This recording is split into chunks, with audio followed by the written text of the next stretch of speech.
Hello everyone. Today we are going to discuss the topic strings in Kotlin. So as same as Java, here also in order to give the command we can use a double slash for a single line command, and for multi-line command we can give slash asterisk asterisk slash. So we are all well known that the string is a sequence of characters that are enclosed by double quotes. So let us give an example. Let us see an example.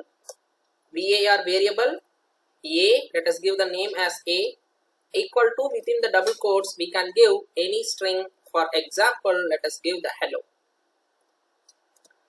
So the in strings it is also possible to give the escape sequence. For example, we can give the another string hello rom and then a slash n.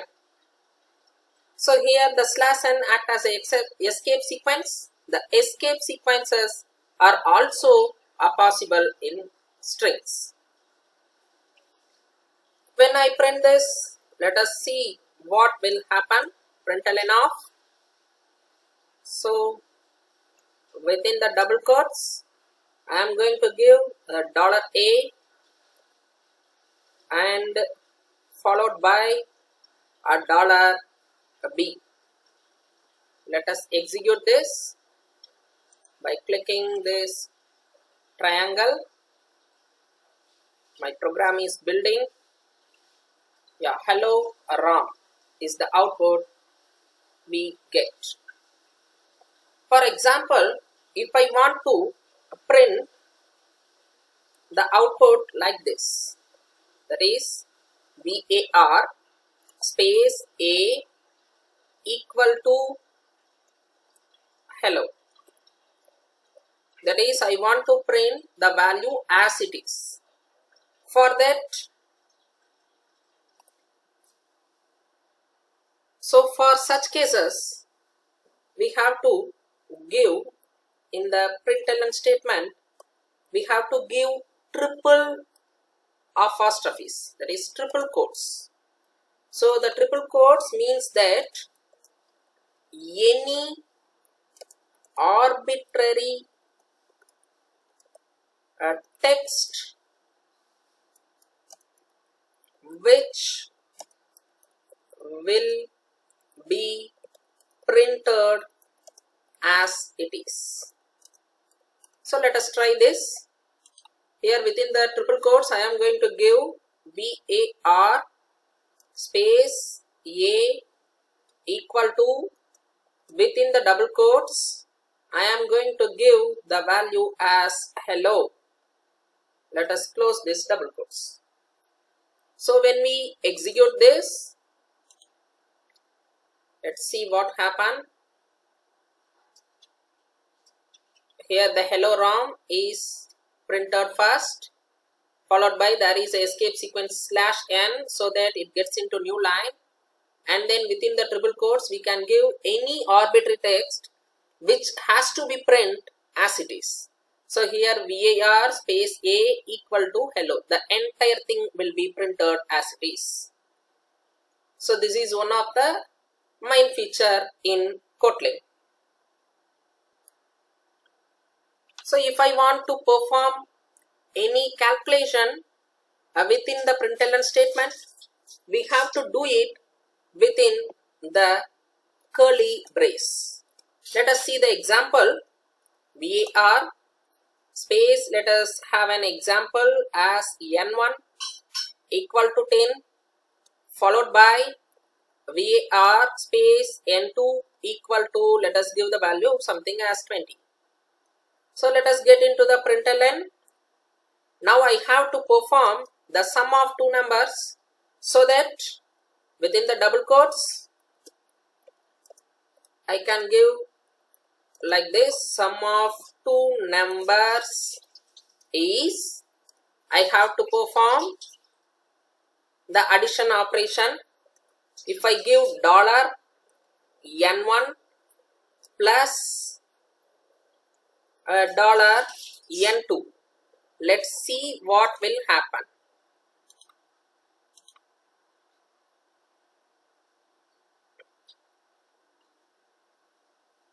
So the sum of two numbers is 10 plus 20 is given as output.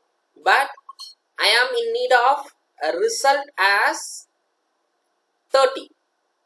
That is, the 10 and 20 has to be added together.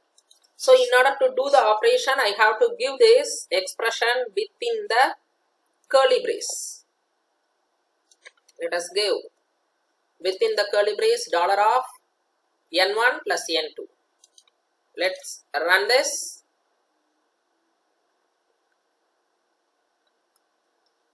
Here the output we have received as sum of two numbers is 30. So as a next part, we are going to discuss the looping in Kotlin. So we are all well known that in order to perform the same action for several times, we are moving towards looping. In Kotlin also we are having for loop, while loop and do while loop. So let us see the example how to implement the for loop, while loop and do while loop. Let us have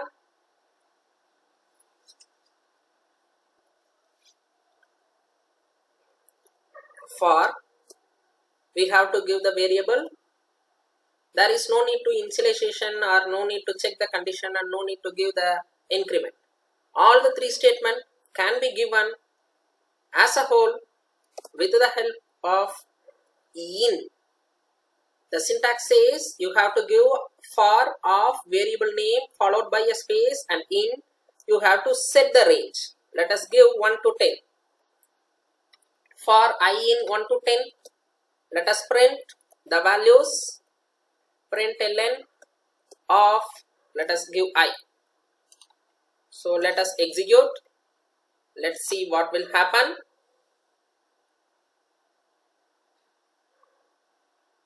Yes, the values from 1 to 10 has been printed successfully.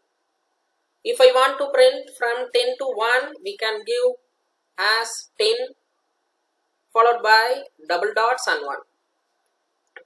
So this loop will perform the auto decrementing like this. Let us execute.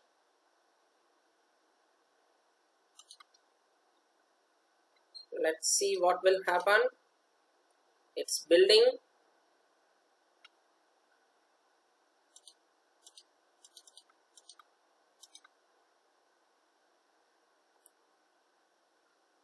So the output, we predict that output as from 10 to 1, but there is no more output. So for that we have to perform a change in the syntax if it is auto decrementing. The syntax says, so I in, rather than giving the double dots, we have to give down to 1. Let's see what will happen. The program is building. Now the value from 10 to 1 is printed successfully. So please make a note of it. If it is auto incrementing, you can specify the range with the help of double dots. If it is auto decrementing, if you specify double dots, it prints nothing. So if you want to do the auto decrementing, then you have to use the keyword down to. So another speciality, we will do it in for loop. That is, rather than decrementing the value from 10 to 1 by 1, if I want to decrement the value by 2, for that we have to give the keyword step followed by the value. Let us execute. Let's see what will happen. Yes, the output given here, the output we received is 10 followed by 8, 6, 4 and 2. So if I want to print the value from 1 to 10 with the auto increment of 2, then we can give 1 double dot 10, and then we will perform the execution. The program is building. Yes, now from 1 to 9, that is the odd values from 1 to 10 is printed successfully. So if you print from 10 to 1, the even values, because the first value which is going to print is 10, and then it is decremented by 2, so that 10, 8, 6, 4 will be printed, 4 and 2 will be printed. If you give the range in the ascending order, it starts execution from 1, so that 1 followed by the increment of 2, so 3, 5, 7 and 9 are printing one by one.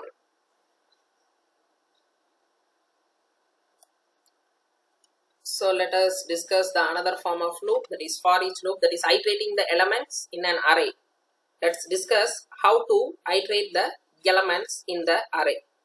Let us give the variable equal to something language equal to, let us give it as lang language equal to array of.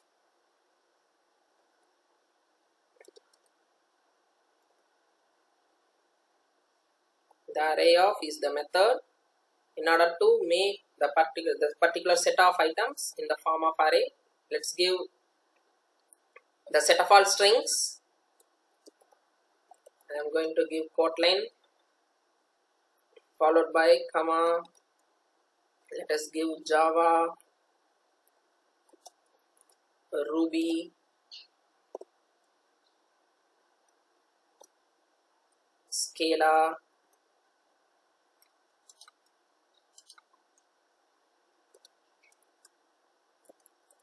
okay, enough. If I want to iterate the array of elements, we can get into the next form of loop, that is for the next form of for loop, that is for each loop. Let us do it for some item in the array variable. Lang is the array variable I have declared. So let us print ln of, let us give item. So this is for each loop, the for of item, this is the variable name. For each and every item in the particular variable, the loop will be iterated. Let us execute this. The program is executed successfully. The each and every item is iterated successfully. So next, let us get into the while loop. Let us have the variable. Let us perform the sum of n numbers. Let us declare the sum variable as 0 and var n as something 100. Let us get into the while loop. The while loop syntax are as same as in Java. While of, we have to give the condition. Let us give the condition as n not equal to 0. If there are more than one statement, it is necessary to give the braces. So let us perform sum plus equal to n, so that each and every value will be incremented. Let us perform n minus minus.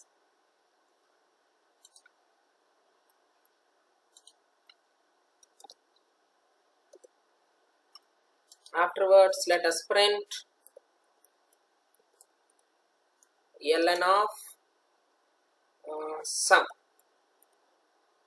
Let us execute this. So this is condition, this is increment or decrement, and what this is initialization. The output we received as 5050, that is the sum of n numbers from 100 to 1. So let us get into the next form of loop, that is do while loop. So let us get into the do while loop.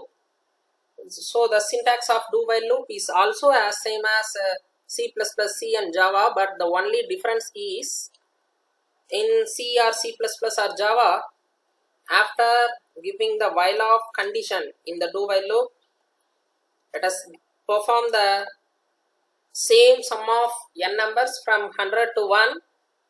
So after that, in C or C++ or Java, we will give semicolon, but in Kotlin there is no need for the particular semicolon. Let us execute this. The same output 5050 will be printed successfully. So this is for do while loop. We have already well known that while loop is called as entry controlled loop and do while is called as exit controlled loop. In while loop, the condition is checked first and then the execution part will take place. But in case of do while loop, the execution part will be taken place, followed by the condition will be checked.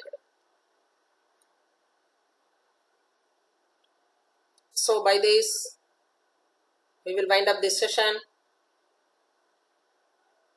and we will continue the next part in next video. Thank you.